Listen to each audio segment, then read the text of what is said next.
What's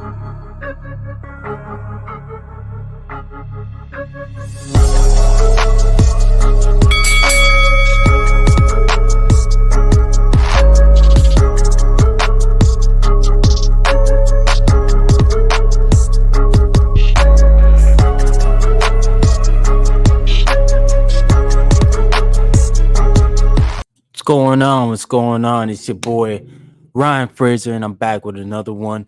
Boxing Talk Up North.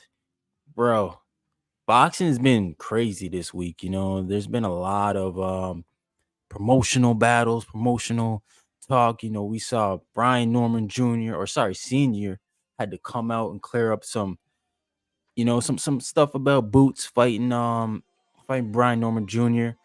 And at the same time, Eddie Hearn doing damage control, saying that he sent everybody's offers, and then Stanionis comes out and says, I didn't get no offer. So I mean, it's been that promotional, what I gotta say, negotiations. It's just a lot of things going on in boxing that sounds good, because I mean Eddie Hearn is basically insinuating that he wants those fights for Boots. And I think us as the fans, we all want those fights for Boots. But I'm not going to speak on that. I'm going to talk about what we as the fans have always wanted from Floyd Mayweather Jr. And this is what we wanted, man. Him to promote his young fighters and to get them active and get them moving. And I can't help but think there's something going over there on PBC Island and Mayweather Promotions and the rest of the others. And we haven't seen Mayweather Promotions do a show with PBC in a long time. I can't even tell y'all the last show that Mayweather Promotions did under PBC. It's been that long. And I was happy to see that Floyd Mayweather Jr. had the Young Guns on his exhibition last night, in his exhibition fight against John Gotti III. I thought that was very impressive. But I didn't buy the pay-per-view, so I'm not gonna sit here and act like I'm somebody who supported this event. But I support boxing. I support Floyd Mayweather when he does things like this because he's giving back to the community. I think Floyd doesn't get enough respect for what he does, man. I know he's in the gym, he's in the ears of some of these guys, and he is a huge influence for that reason. I think a lot of us, the fans, we don't get to see that enough.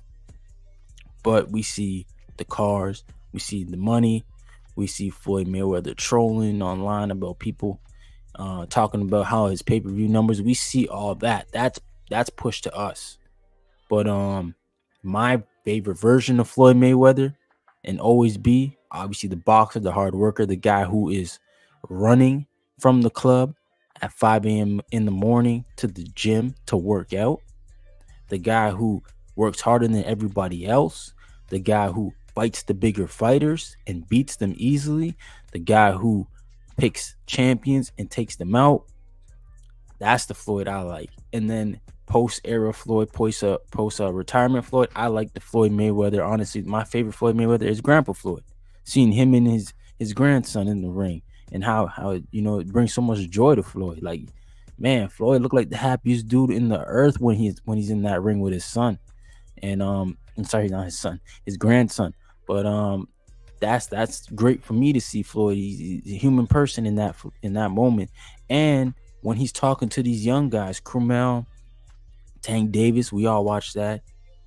Joseph Brown right now, John Easter, and Richard Hitchison, all those young cats, Devin Haney, that we watched Floyd influence and help them. Man, you gotta love that Floyd Mayweather. You love that part of it. The money guy, I don't really care for it, but you know what, Floyd Mayweather make enough money for him to do what he want to do, and that's his business. But I turned on the event. I was at work last night, so I had a little time. Turned on the event. Obviously, found an illegal stream. I didn't pay $50 for it, and I don't support anybody that does that. But yeah, I want to see what it was like, man. What was popping, and the arena was full. Like, I was like shocked. I was like, I get it. It's in Mexico. There's some Golden Boy fighters on the card. There's some other Mexican fighters on the card, but it's the main event, and people still there to watch Floyd in the exhibition. This dude is still a draw somehow, some way. At 47 years old, Floyd Mayweather, Floyd Mayweather is extremely relevant and doing well. Like I don't know, he's on the promotional list, meaning he's gonna make some money off the tickets and the event. So Floyd Mayweather is fine, even though he's fighting on an app and he was making fun of the zone. This just goes to show this guy is strictly a businessman and understands the game up and down. But Floyd Mayweather at 47 years of age in 2024 is still a draw. I'm shocked, man. Cause like I didn't know the fans in Mexico embraced him like that, but he had Julio Cesar Chavez Sr. in the ring talking about let's do an exhibition. I'm like, what? This nobody want to see this old man and Floyd get into it, but at the same time, that's just how powerful Floyd Mayweather is. That even another legend is acknowledging him, saying, "I want to share the ring with you," to obviously make some bread because it wouldn't be nothing more than that. I know Floyd not gonna go in there and hit Julio too hard. So 2024, Floyd Mayweather is still a draw. I was mostly impressed to see him have his young fighters on his event. A lot of guys left Mayweather Promotions because of activity. So this is a good sign for Floyd Mayweather and Mayweather Promotions going forward. I'm not saying we got to see Floyd in all these exhibitions, but it's showing me that he's gonna get back. He's gonna invest in these guys. I hope we can see actually more like free cards, like Showbox. I always told people I feel like Floyd Mayweather should go reach out to the guys at Pro Box and find out if he can do a West Coast version of that, with Mayweather Promotions in Las Vegas at one of those smaller casinos. I know those casinos down there, they all know who Floyd Mayweather is. Somebody can give Floyd time in the week at some arena at a great price to pay these fighters to have this live streamed on YouTube every other week like Pro Box. And we're talking about watching Curmel, Moton, Joseph Brown, John Easter, whoever else he is to sign over there at Mayweather Promotions. But at the same time, man, Floyd Mayweather, he's enjoying life. So I understand he can't handle all that himself. Maybe he needs to get a better team, a better structure over there. But he hired one of the best guys in the game. If you guys don't know, Richard Schaefer is over at Mayweather Promotions, and he was a part of this card. He was also a part of as a promoter, not a promoter, but for Mayweather Promotions, he is the representative. So Leonard Ellerby is out, Richard Schaefer is in. For a lot of people who may not remember who Richard Schaefer was, Golden Boy. See, this is the problem. Golden Boy used to be the best promotional company, the best. When they had Floyd, they had Deontay Wilder, they had Keith Thurman, they had Jermell Charlo. I don't think they had Jamal. They had Jermell Charlo. They had a lot of dudes over there. Danny Garcia, I believe, Marcos Medina, Adrian Broner. This was right before Richard Schaefer left Golden Boy. He didn't renew any of those guys' contracts. So what happened was a lot of them just jumped ship and went right to the PBC because the PBC came in with all that money, the network deals. They had a bunch of money and they were able to pay these guys, well above what Golden Boy was already paying them. What I'm saying is they came over to PBC as established fighters already. Golden Boy had built them up. They built the records that Wilder was pretty much on the brink of a title shot when he went over to PBC. So Richard Schaefer is a huge piece of what's going to go forward with Mayweather Promotions. Those guys are going to have to get something to where it's not pay-per-view, because pay-per-view is being oversaturated right now in the market, meaning there's too much. Like literally this one was pay-per-view. 2 weeks from now, we got 3 weeks. We got Canelo Alvarez is another pay-per-view, which is way more than this $89. And then next month after that, you got the Riyadh season with Better Be Even Bivol. I'm sure that's going to be a pay-per-view. And then 2 months later, after that, in December, you got Tyson Fury and Usyk 2, which is gonna be a pay-per-view. That's 3 in like the next 6 months or so. That's a problem for boxing fans because we're the only sport that has to pay to watch it. So we got to find a way, and PBC is gonna have to find a way to give us a free card. DAZN does give free cards, but you got to pay for the subscription, which is $33 a month. It's starting to go up. It goes up like all the time, so it's becoming a problem there too. My point being is we need free boxing, and Pro Box is the only one giving us that on YouTube every other week. Richard Schaefer, Mayweather Promotions, they can figure this out somehow. They got to give us free boxing. They got young stars, so they don't have to pay these guys out the wazoo. They don't have to pay them crazy money. You pay them low money, you build their careers. We get to watch them. You know, you obviously take the step ups with the bigger cards, but at the moment, just go in the smaller casinos in Las Vegas, stream them on YouTube. You know, make a YouTube channel, Mayweather Promotions. You know, try to make a little bit of money off that, off the sponsorships, off the ads. And yeah, I think that's the approach Mayweather Promotions has to go. And then you got Floyd always at these events. Floyd, see, the thing about Floyd, he's an inspirational figure that he can draw in eyes. And these people are gonna come to watch these events knowing that, hey, Floyd Mayweather might be there. So you're talking about sold out events, amount of people watching like crazy, and young stars being developed in front of our eyes. This is what we need in boxing more going forward, especially if the Olympics is out. We have to think about this right now.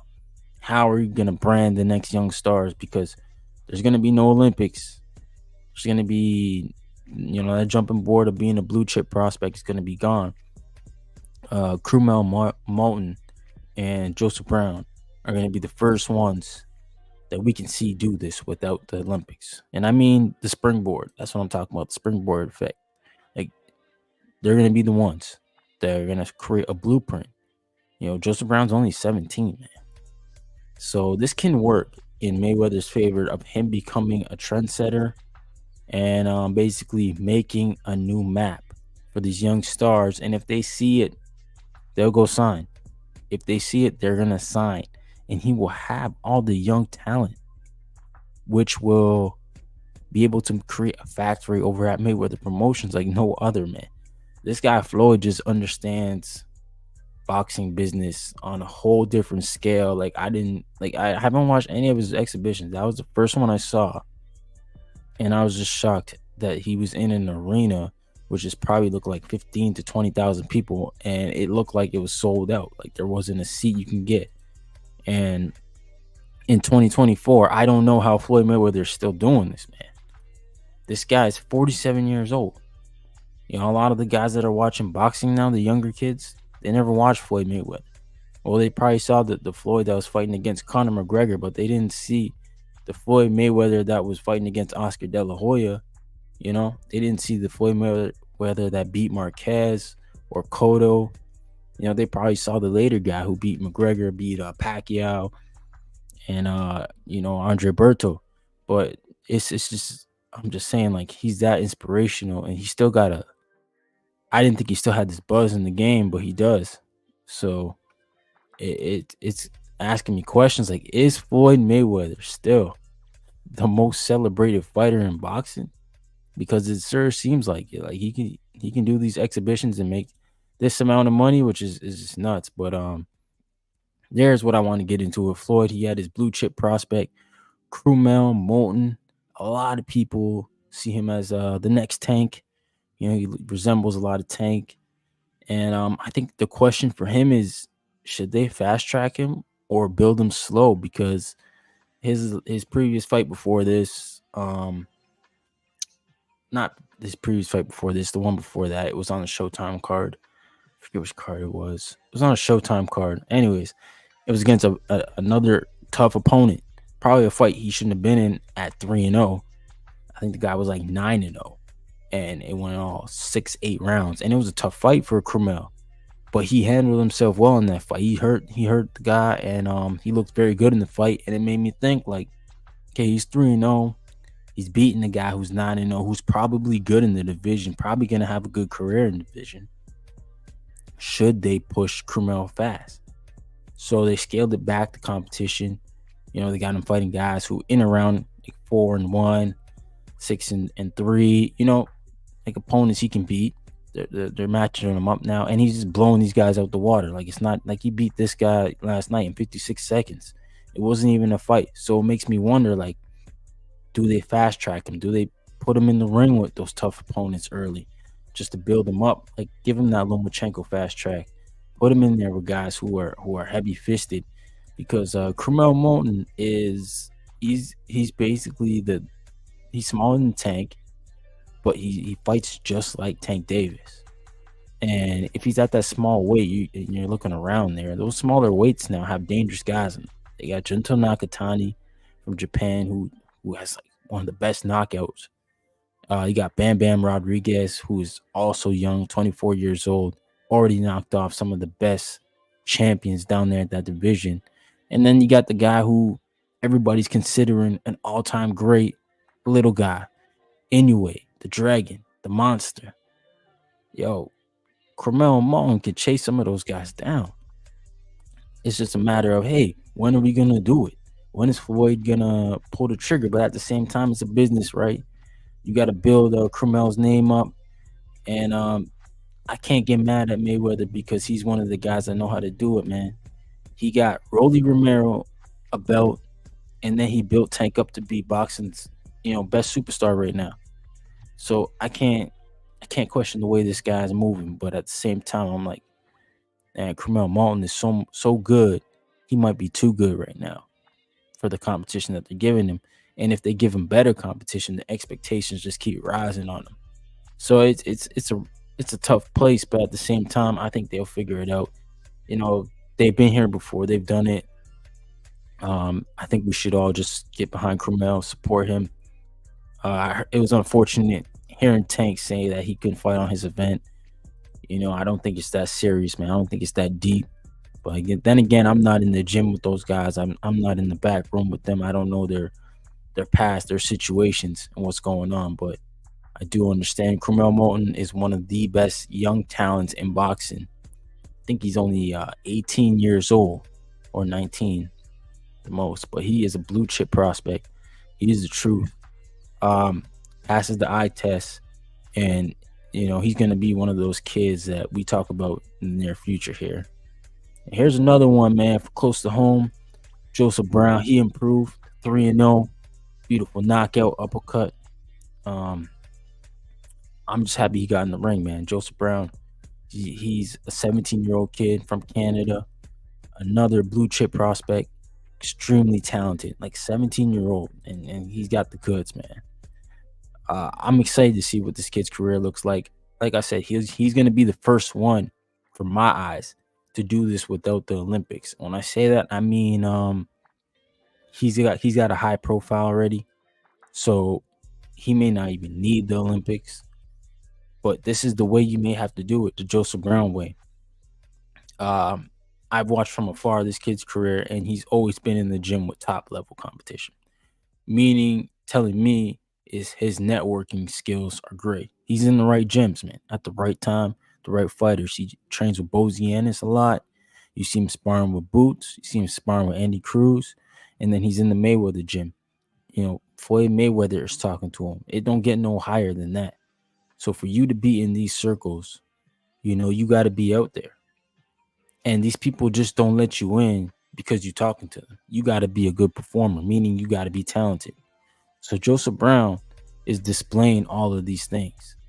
And in my eyes, the younger cats of the next generation are going to have to do it. Networking, getting in the gyms, getting in the right places at the right time, but at the same time, performing. Because at the end of the day, you could tell me how good you are. You could tell me what you're going to be and what people think you're going to be. But if I send you in the ring there with somebody you should be beating on, that's not going to be what you say you're going to be, and you can't handle them, then you just ain't it. You ain't got it.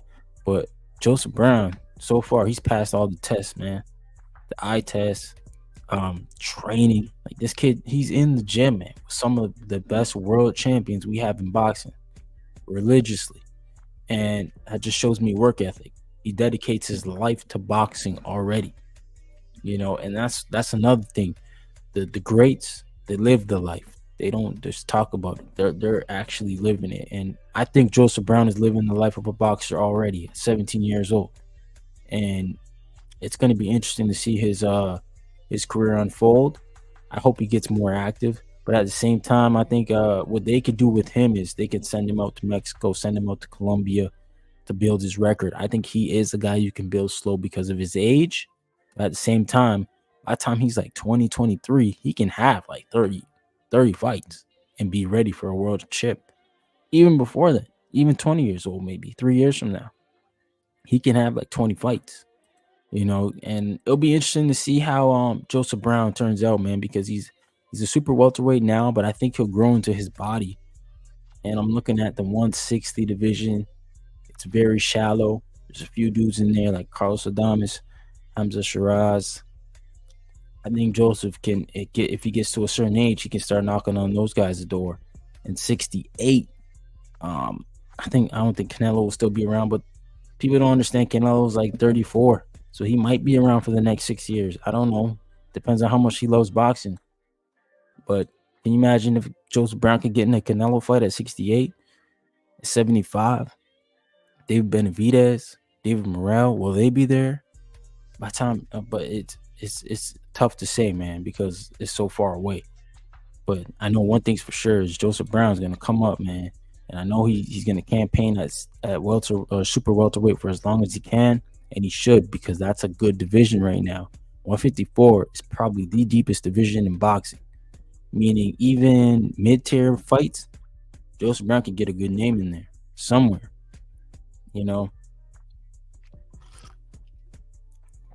Sorry about that, but that's where that division is right now. It's extremely deep, extremely talented, and it'll be interesting to see. It'll be interesting to see how Joseph Brown fares out in this boxing world. And John Easter, I didn't have him here, but he is also a Mayweather Promotions fighter. He got a fight in also last night.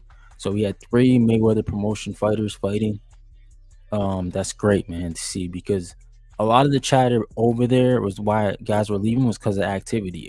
Had nothing to do with Floyd. It had nothing to do with Leonard Ellerby. They were just like, man, we just on the shelf. We not fighting. We too young to be sitting down fighting once a year. And those guys are right, because like Richard Hitchison left. He had to go to Matchroom.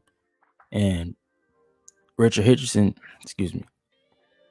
made a great decision because he's already fought quite a bit over there. He's moved up to IBF. I think he's in position for title soon, for Pyro's title.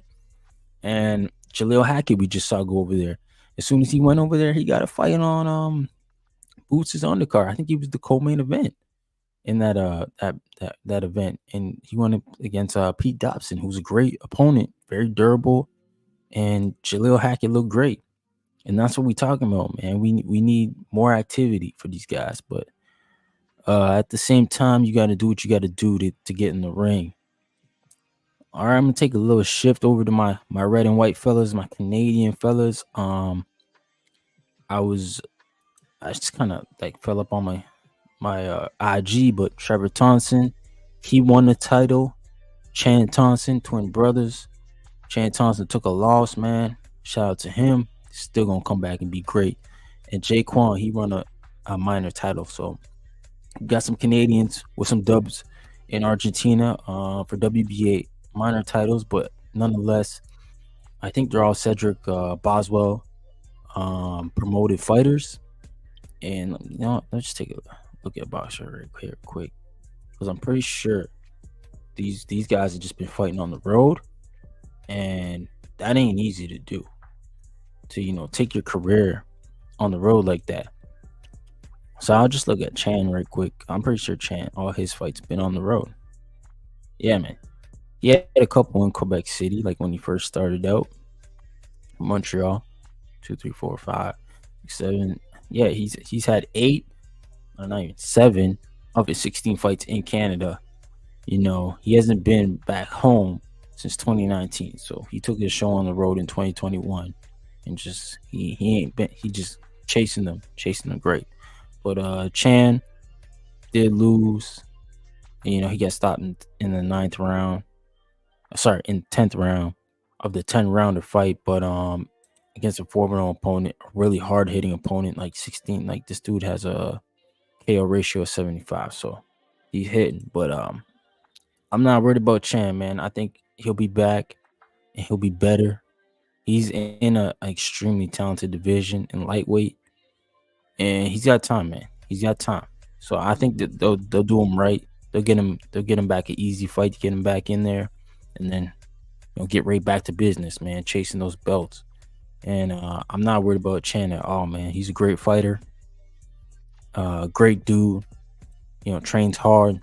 Another person that's always in the right place. And I just hope Cedric Boswell, he seems like he's doing good by them. Those guys out there, our Canadian fellows.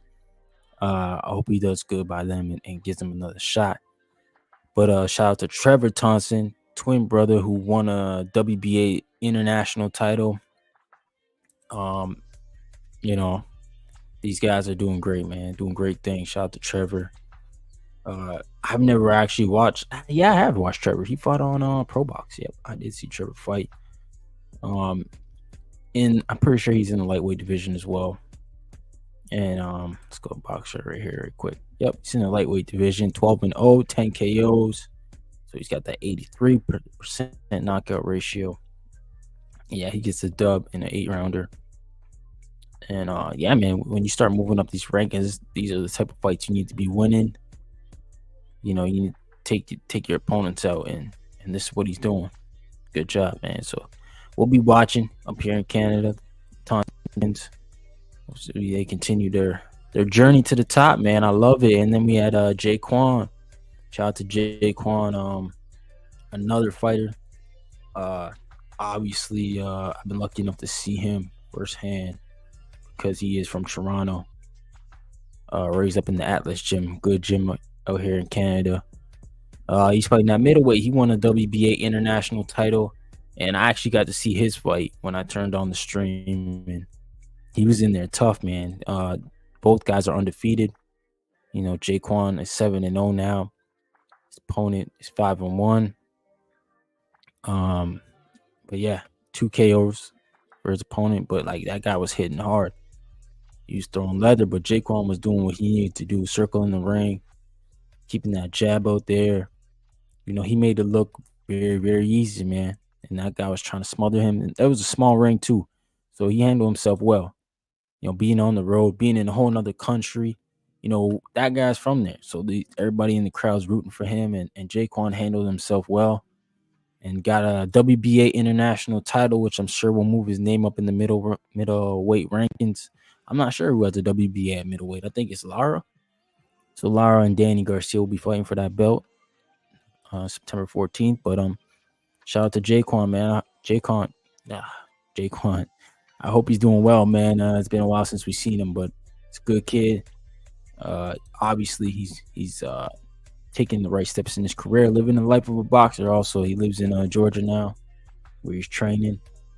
7-0, 5 KOs. Like I said, Jaquan Carty, former national champion, Canada, middleweight, he's doing his thing. And this is what I'm proud of, man. My Canadian fellows out here boxing, because I think boxing in Canada is growing up. We got a lot going on at the moment, and I think we'll continue to have a lot, as it goes down. But shout out to everybody, man. Shout out to Floyd Mayweather, man. I can't believe it, but Mayweather Promotions is still relevant in 2024, and it'll be interesting to see what they do moving forward with everything that's going on. But shout out to everybody tuning in, man. I really appreciate y'all. I know I'm going to try my best to get some of the United Promotion fighters on with me. I know United Promotions just announced a show September 20th, I believe. Here, let me go make sure that I'm giving y'all the right info, because You know, don't want to give y'all the wrong date. Have y'all showing up at the wrong shows and the wrong events, right? So yeah, well, all right, here we go. So yeah, the Pickering Casino. Yep, September 20th. I believe that's a Friday night. The Pickering Casino Resort. Let's take a look at the schedule so far. All right, so I think Sukhdeep Singh is the main event. He's going against Lukazik Maschek. He's from Poland. He's got the record of 29-7. Another big fight for Sukhdeep, and he continues to move up the IBF rankings. And we got Melinda Watpool versus Natasha Spence in a rematch. That should be another great fight. I believe them ladies fighting for an international title, but we'll find out more as those fights get announced more. We got Evan Gillard versus Matias Medina, who's both undefeated, 6-0 versus 2-0. Then you got Kyle Alexander McLaughlin. I think he's from Ajax, I believe. 4-0, 3 KOs against Fernando Bravo. And then we got Malad, who's still waiting an opponent in the 4-rounder to be determined. So yeah, man, a good evening of boxing. You got 5 fights scheduled there at the Pickering Casino Resort. Should be good time. So I mean, I think tickets are probably available right now. But I'm gonna try next week, like I said, to get some of those guys on and talk about boxing, see how camps are going for them, because I'm sure their camps are in full effect, getting ready. And yeah, we're like less than a month away from that event, so it's coming up. To go get your tickets, sure they're available. And oh yeah, we had Victor Ortiz made his ring return last night on this Mayweather Gotti exhibition, but from what I'm seeing on BoxRec, it wasn't an actual fight, so I guess it was an exhibition also. But yeah, Victor Ortiz, he's been out the ring for a long time. Guess we should see what happens with him and Mayweather. Maybe him and Mayweather do an exhibition. They had a real early controversy fight when they fought back, and a lot of people believe like Floyd did a cheap shot on Victor Ortiz, but we'll see. I guess we'll see if that ignites anything, man. But yeah, anybody, shout out to y'all. Like, please subscribe. Drop a comment, man. Let me know where y'all at. Y'all coming from? Anybody still a Floyd fan in here? Anybody still watching Floyd? I'd like to be interested in that, because I didn't know Floyd still had a following like that. And I'm not knocking Floyd. I'm just saying, man. I think a lot of people that watch boxing either just hated Floyd Mayweather or just never watched him. So, but it's kind of like the Kobe effect, and Kobe sticking around when he was old. A lot of people, it's just the aura, right? The legends, what you hear about him. But yeah, it's been a great show. Hoping to get back on Tuesday, so I'm thinking I'll reach out to some of those United Promotions people. Maybe I can get Tyler Buxton on here too. Get him tell us about the event, how it's going. But yeah, we'll definitely reach out to them, see what's going on, some of the fighters, and I get that information to you guys. And then I don't know what's on the docket this week coming up for fights. I think it's another slow week coming up. This was kind of a slow week. Oh, it's Inoue. I think Inoue fights, right? September 3rd. Yeah, it's Inoue. That's not this weekend though. That's Tuesday. Huh. Yeah, so I think it is kind of another slow one. I don't know what's going down the 31st. I think Diego Pacheco fights on the 31st. Depending on how you guys rate that fight, I guess. And Tim Zoo's brother, Nikita Zoo, he's fighting on Wednesday. And then yeah, the Overtime Elite. Oh shoot, they back. They got that 154 tournament. Brandon Adams. Oh, that's a good fight versus Francisco Vernon. That's gonna be a good fight. Elijah Pierce is back. Yeah, Overtime Elite. Maybe that's probably gonna be the best event. Then I think so. That's a Friday though. That's Friday, August the 30th. Probably on the Zone. And then Saturday, Diego Pacheco's back. Waiting for the WBC USA Super Middleweight and the WBO. Okay, Shavion Clark's making his US debut. And then on Saturday also, it's like Tom Lawford has a card somewhere. Kane Sandoval. Yeah, he's 13-0, 11 KOs. Okay. So I guess there is some boxing. Marquise Taylor, he's back too.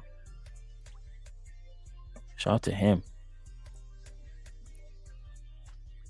Yeah.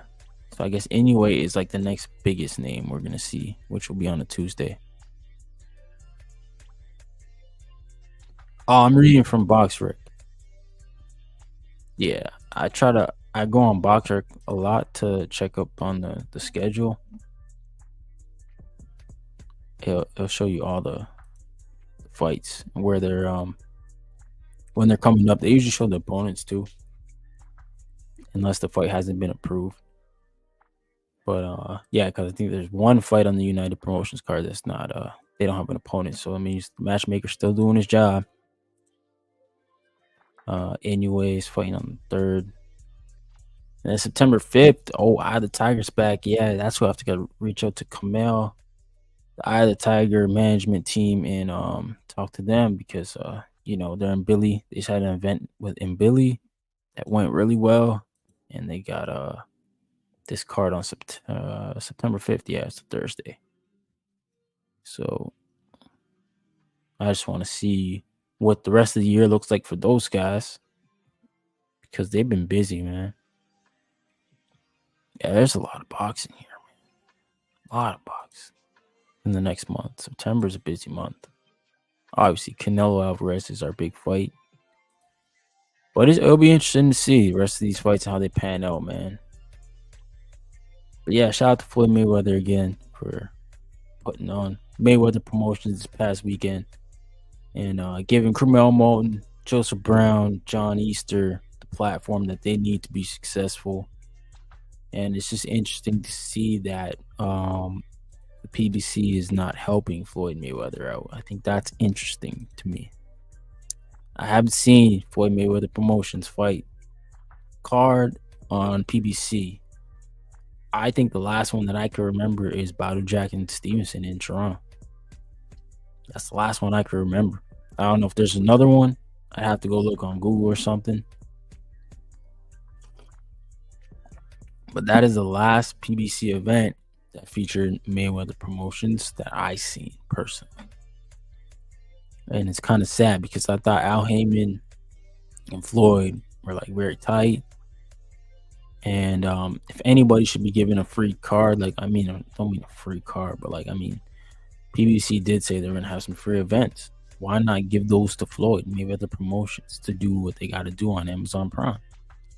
I don't understand why PBC is holding all these dates, and then literally their last two pay-per-view events have been with the Zone. It's not even just Amazon Prime. Amazon Prime at this point is probably looking at PBC you guys can't obviously do a fight on its own because your last two events, your last two big cash cow Canelo have been with the Zone.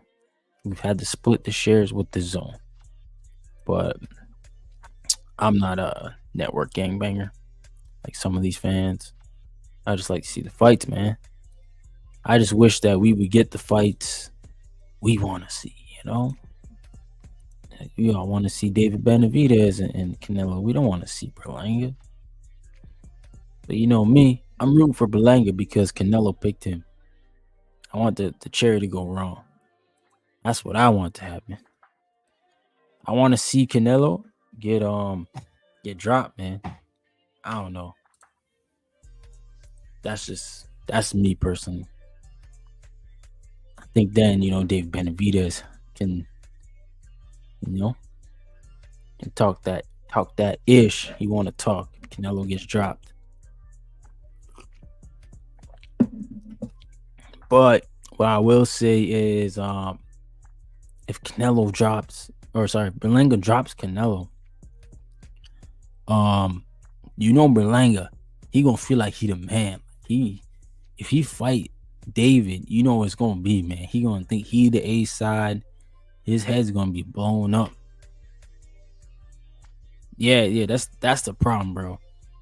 That's the problem with Canelo. He want to go fight Bevo now, but like Bevo is bigger than Bevo fights at a bigger weight than David Benavidez. So Bevo is bigger than David Benavidez. But he complains about David Benavidez being so big. So it's like, buddy, like you need to make up your mind. Like, what is it? Is it the weight, or are you just afraid to lose? Like you see something in David Benavidez that you don't see in Bevo. Obviously, we gotta see. But Bevo, he got his own problem. He got Arthur Beterbiev problems. That dude is just punching. But I think that's gonna be a terrific fight. Arthur Beterbiev and Bevo. Yeah, it'll be interesting to see the press conference because they don't talk. They don't talk a lot of shit, but it'll be interesting to see it. Because I think Arthur Beterbiev, he seems like he's tired of hearing about Bevo, so he just wants to smash him. But we'll see what happens. Should be a good fight, that's for sure. I think anybody, I don't know about the UFC. Anybody watch UFC, but I don't know that UFC spare card. Is it good? Like I think Canelo can definitely outdo it. And I don't mean like money wise. I'm talking about the hype of the events, because I'm looking over at the boxing event right now. Like I heard something about Sean O'Malley is the headliner for the spare. And I'm like, he's not no Canelo Alvarez. Like Canelo Alvarez is Mexican one. This is Mexican Independence Day that this fight's falling on the weekend. So the Mexican guy is gonna be getting all of the Mexicans. So like, what are we talking about? The boxing event is gonna be popping, that's for sure. So all the Mexicans are gonna be out watching. Especially it's Mexico versus Puerto Rico. Oh yeah, it's gonna be popping in there. I'm not even worried about Canelo. He gonna be all right.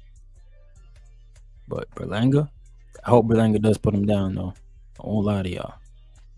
You got to see some shink in that Canelo armor, because Canelo ain't never been dropped. I ain't even see Canelo be hurt, to be honest. So that'd be interesting.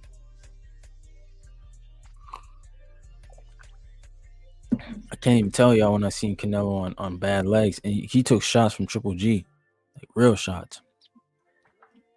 Like, we see Triple G put people out, but he didn't put no Canelo out. He didn't even shake Canelo, which is nuts to me. But shout out to Canelo Alvarez.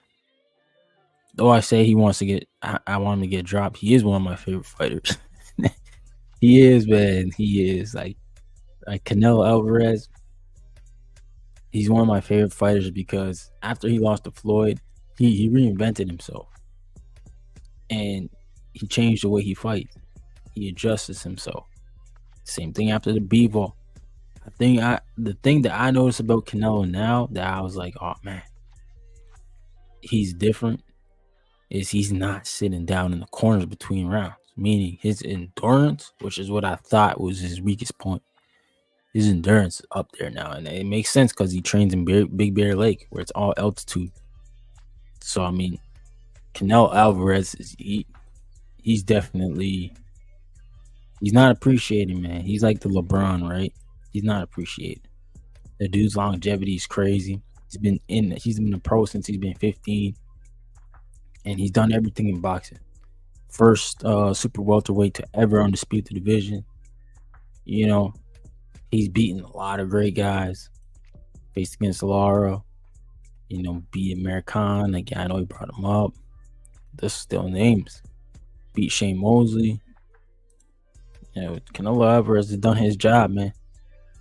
Beat everybody we wanted him to fight. Beat Triple G. So, I mean, he's just one of those guys, man. Just hated. But it is what it is. We'll jump on out of here. I'll be back on Tuesday night, 9 p.m. again. Yeah, like I said, I'm gonna try to get some United Promotions people to get in here with me. Start talking boxing, covering their event. I'm showing love to them because they do a good job here in Toronto for boxing, man. And yeah, we'll try to get some people on, man. I'm gonna try to spin the block on Ryan Rozicki because he's got a fight coming up September 28th for the WBC cruiserweight title in Florida, I believe. I don't know if it's in Miami again, but fight's going down. I believe he's gonna win. We're gonna have another world champion up here in Canada, and I really hope Turkey Al-Sheikh has been listening to me when I say I want Ryan Rozicki and Jay Apataya. Bring it, man. That's gonna be a barn burner, a violent, great fight. I'm gonna speak it right into existence. There's Turkey Al-Sheikh somewhere. He gonna listen to me. He got people everywhere. But Ryan Rozicki is fighting for the title on the 28th, cruiserweight title, WBC. I hope he can win it and bring it back home to Canada. Lucas Body, shout out to him. I still gotta go talk to him. I thought he got that Keyshawn fight, man. I thought it was gonna be him, but he's not. Obviously, Floyd Schofield's ducking him. Floyd Schofield Sr. just the worst. Just the worst. Like, talking about Ashton H2O, but like, your son ain't never fought nobody like Lucas Body. Like, your son, like all the people that he's fought, never been like Lucas, bro. So, what are you saying? Yeah, what's going on, Boxing Fam Jam? Yeah, Diego Pacheco is in a step-up fight. He's fighting for 2 minor titles. Obviously, yeah, him and Berlanga. But Berlanga not gonna take that. Berlanga thinks he's the man, That's what I like about Berlanga right now. He's not being nice to Canelo. He's talking that shit. He's he called Canelo a little pussy. I was like, yeah, man, that's what we need. Cause spice it up, Everybody's too nice to Canelo, man. This is boxing. It ain't sweet over here. Not supposed to be sweet. So shout out to Berlanga for pushing back on the man, But yeah, it'll be interesting to see how this Rozicki fight goes out. Even Diego Pacheco, it'll be interesting to see how he plays out. Cause he's another dude who, if he wins, he's in the conversation. Like, I think Mbili's gonna be in it. Pacheco's gonna be in it. Maybe even Lester Martinez is in it. And then, of course, like, if Canelo says, I want to go up to 75 and get the rematch with Bivol, he can interject there. I just think that there's a rematch clause, so Arthur Beterbiev is probably going to exercise it anyways. If he was to lose, he's going to want an immediate rematch. So, I don't know, man. There's always David Benavidez, right, Canelo? It sounds like the Canelo fans don't want to fight. I know Canelo don't want to fight either, but his fans is terrible. They say everything but let's fight. Who said that? Devin Haney? Yeah, that was Devin Haney. And we got Haney coming back too. Like, what y'all think about Devin Haney coming back, man? I knew he couldn't stay out the ring for a year, and he should have never ever said that. And he should just say, I'm gonna take my time. I'll be back before the end of the year. That's what he should have said. Devin Haney, him going to sit down for a year was not gonna help him. Him waiting for Ryan Garcia for what? His career is great, man. But yeah, man. Yeah. Benavidez gotta be next, man. Honestly, David Benavidez, in my opinion, he let that fight go because he could have stayed at the division and just enforce the WBC. If he did that, us the fans got nothing to say but to look at the WBC like, okay, y'all got to do your job now. It's time for y'all to do your job. This guy's been the mandatory. Y'all said you're gonna enforce it back in March. You didn't. He said he's staying at the division. Now, order up the fight. That's what it would have been. But no, he gave the fans, the Canelo fans, he gave Canelo the get out free card. That's what he did. He said, "Oh yeah, I'm gonna stay at 75." And it's like, what for, man? You was right there for the fight. You should just stay and get it. Beat Canelo. There's gonna be a rematch clause, anyways, because Canelo gonna want his get back. So you run it back again. Now you get paid twice, and this time you control the pay, and you get what you want, man. But yeah, man. Haney and Barrios is obviously a good fight. I think that's a really good fight. People sleeping on that. I don't want to see Barrios and Pacquiao. I don't know why somebody even said that. Yo, man, appreciate you, brother. See, sir, channel, yeah, man, definitely did, and I'm hoping to get on a little schedule so y'all can tune in. But I appreciate you, man. Sub. I served 88. Thanks, man. JBT fam, y'all be good, man, over there. Showing much love. But yeah, Haney and Barrios is a great fight. Great styles. And like Barrios is not a small guy. I think Barrios might even be bigger than Haney in stature. I think he's like 6 foot. So he might be bigger. And then Haney and Tio, obviously that's a fight that we as the fans always wanted to see, man. Those two guys have history. I still think that's a good fight. I do. I'm in agreement. I think like if Devin Haney can stop trying to be like Tank, stop trying to please the fans, and do what he does best, he's extremely hard to beat. He has one of the best jabs in boxing. And when Devin Haney abandoned his jab in that Ryan Garcia fight and tried to beat on Ryan Garcia, I was mad at him. I was like, man, like you trying to beat somebody you not. Be what got you to the show. Because like that's the thing we hate. But Floyd, he made that adjustment when his hands was bad. He made himself a defensive fighter, and he benefited off that completely. He knew he couldn't knock dudes out no more, and he switched the game up and perfected it. Devin Haney ain't no power puncher. He never been a power puncher, so he never I don't know why he switched it up. For what? So if he can go back to boxing, jabbing, I think he beats Barrios and Tio. It'll be a hell of a fight. I can't even pick a winner in that fight because that's how I feel about Tio. I think Tio can actually go up to 47 and beat some of those guys too. And yeah, man, that's a problem. Yeah, exactly. Devin is a great boxer. He's not a killer, man. And the problem is, and the thing is, you can be a killer as a boxer too. Like you can box dudes to death.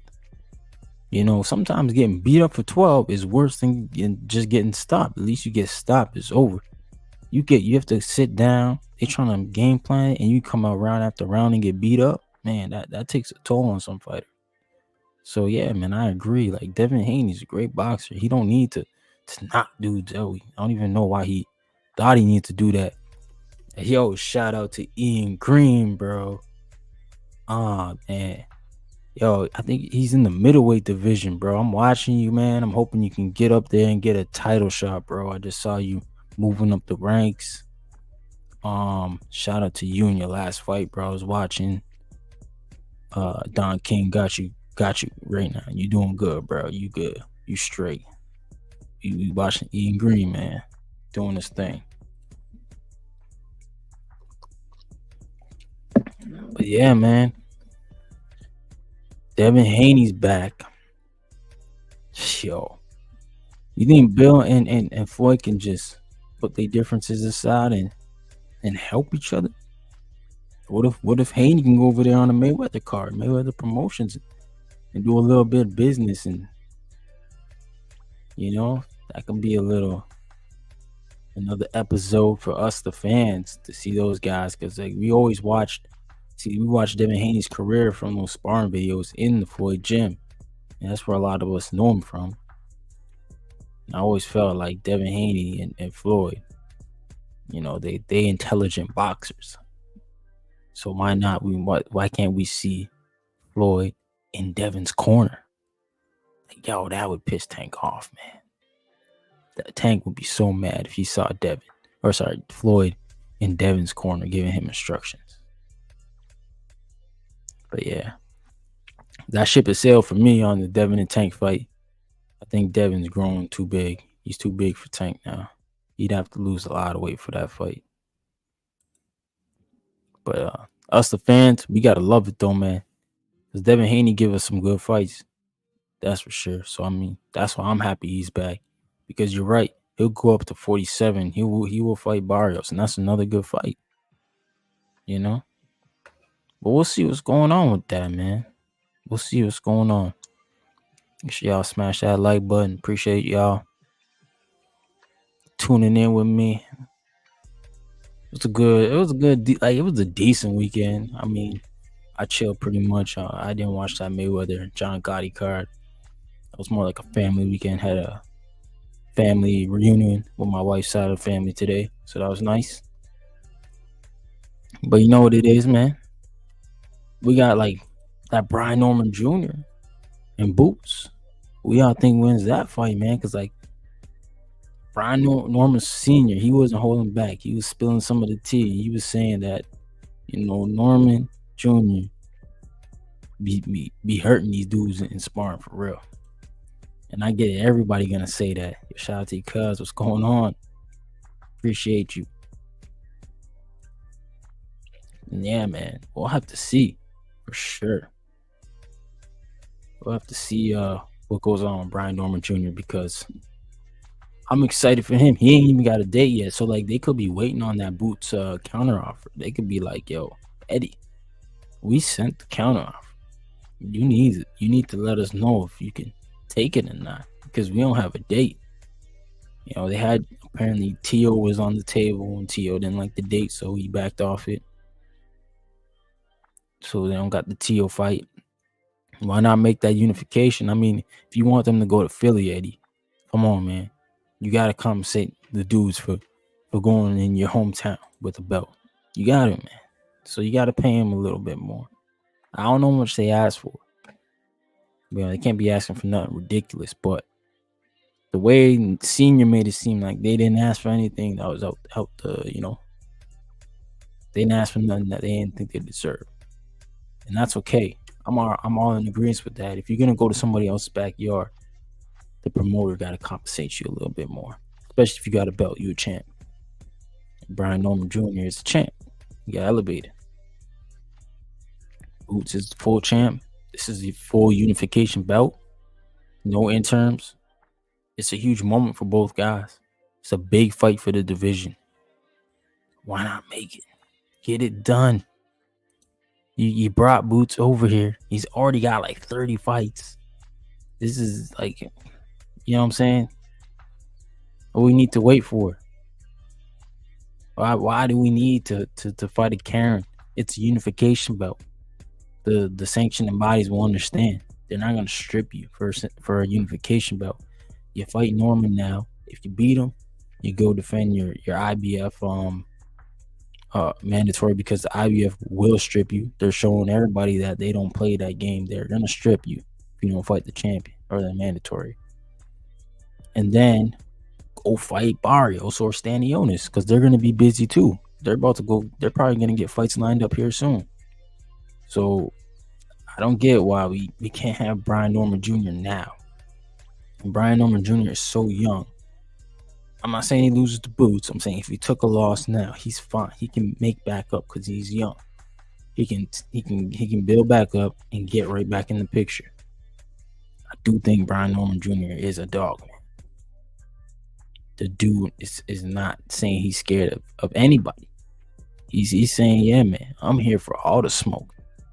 And I just wish Eddie Hearn would come out and say, you know what? I didn't see the counter offer. But hey, send it again. We'll sit down Monday, whatever. We'll call you Monday. We'll figure it out. But his energy is like not there at all. Like he's not saying he wants this fight. He's saying he sends offers, but he's not telling us he wants this fight.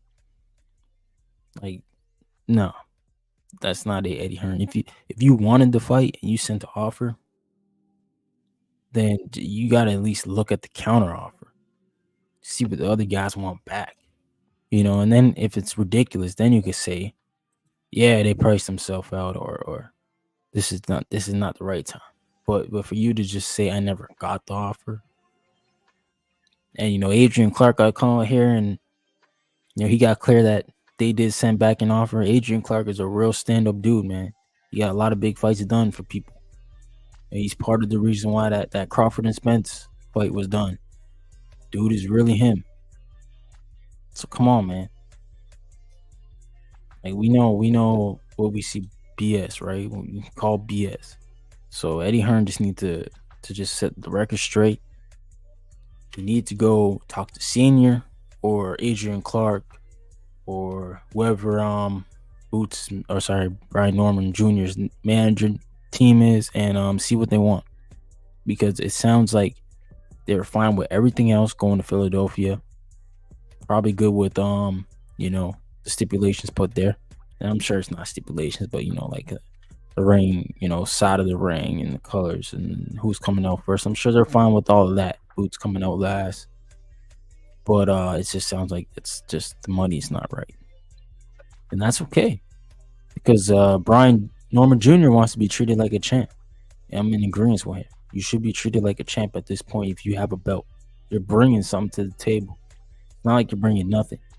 But it just sounds like Eddie Hearn wants another payday off Boots. Karen comes in. He doesn't have to pay Karen as much as he'd have to pay Norman Jr. You don't have to cater to him at all. You just say, hey, just show up and fight, man. Sell out another arena in Philadelphia. Make good money. But it does nothing for Boots. I'll tell you that. Us, the fans, we still going to be like, Boots never fought nobody. He fought Karen again and beat him. So what? This Brian Norman Jr. win, it moves the ladder for Boots. Especially the fans out there that tell me Boots is one of them, is one of the top dogs. But I just say this, the same thing that I said about Virgil Ortiz. We never seen Virgil Ortiz fight anybody. And then the first fight he was in, he gets dropped twice. You know what I'm saying? You got to fight these fights, man. We got to see the guys in with the top dogs. But that's just how I feel, man. Sorry, I'm just venting on y'all. I'm just really frustrated about things like that in boxing, man. I think the promoters need to be more transparent, but at the same time, I get it. It's business. You can't tell everything that's going on in the boardroom. You can't give away your cards, man. I get it. But at the same time, we want Boots to be in these big fights. We want them. I do. But it seems like sometimes these promoters don't. But it is what it is. What do y'all think, man? Y'all think we need that? Yeah. No doubt. Boxing is a business. You're absolutely right, man. It is. And I just think like for at the point where Boots is right now, it's go time, man, because that 154 division is so hot. It's like, why would you not want to get ready to go up there? Because essentially what Boots can do is get all the belts at 47, and then he doesn't even have to wait for 54. He can enforce, using his championship belts to fight those champions. And imagine if that guy at 54 named Terrence Crawford starts collecting all the belts at 54, and Boots has all the belts at 47. Then people can start to scream and shout for Terrence Crawford and Boots, because it's doable at that point. Boots can enforce his championship status to fight Terrence Crawford with any belt. Preferably use the IBF, because they're the ones that outstrip Crawford. So I think like we have to push Boots' team for him to start collecting now, because Terrence technically probably has 2 already, because the WBO hasn't stripped Fedor, but they're gonna strip him. They're gonna strip him because unless he gets in the ring, I think before December or something like that, and we haven't heard anything about that Spence fight being finalized. So they're probably gonna strip Fedor. He'll probably only have the WBC, which will leave Crawford with 2 belts. Tim Tszyu sounds like he's going to go get the IBF. And then can you imagine Spence Crawford for 3 belts? You know? And then Tim Tszyu, he might go against Virgil, or we might see Spence and Virgil. Like, there's a lot of good fights at 54. And I'm sorry to tell y'all, I'd rather see Boots in that conversation than to be in the conversation at 47.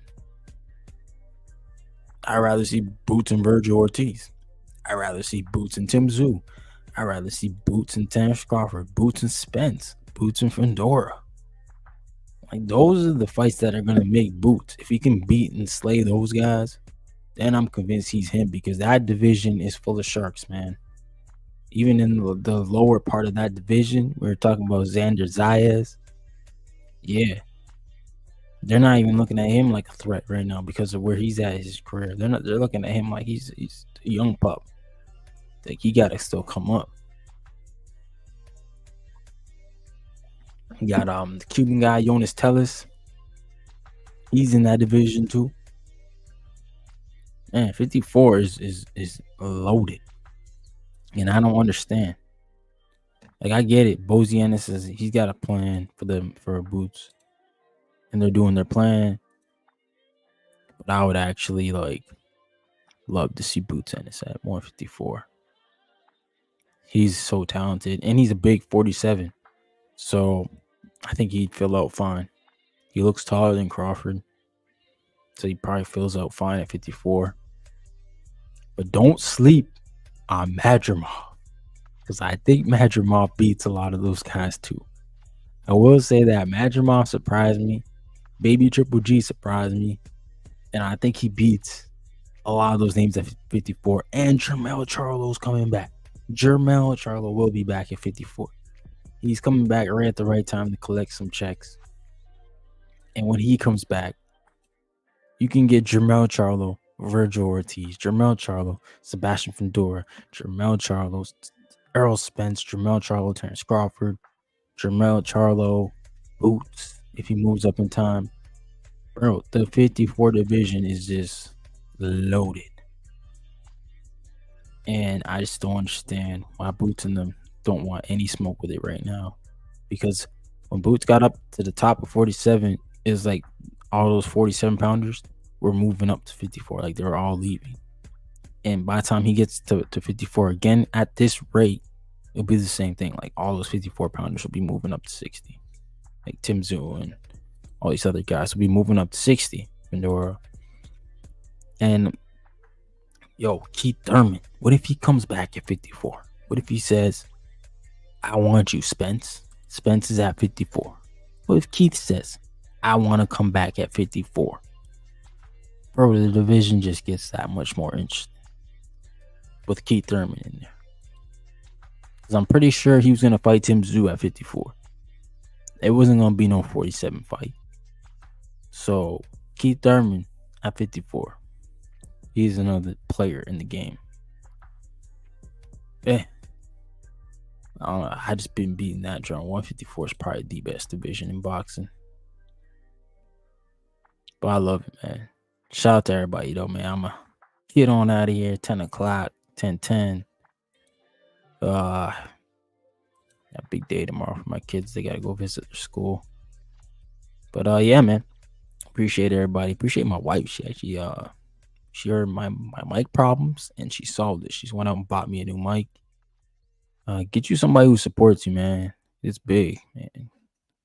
Enjoy life, y'all. Hope everybody had a good weekend with their family. And I'll be back on Tuesday night. Hopefully I get some people from United Promotions. I'm going to reach out to Cedric Boswell, too. See if I can get him in. Talk about his promotional company. But, yeah, man. I'm going to try to do some big things, man. I'm going to try to move the needle and step it up here. But I appreciate everybody for tuning in. Have a good night. Enjoy your time. Monday's coming tomorrow. Have a good week, y'all. Peace.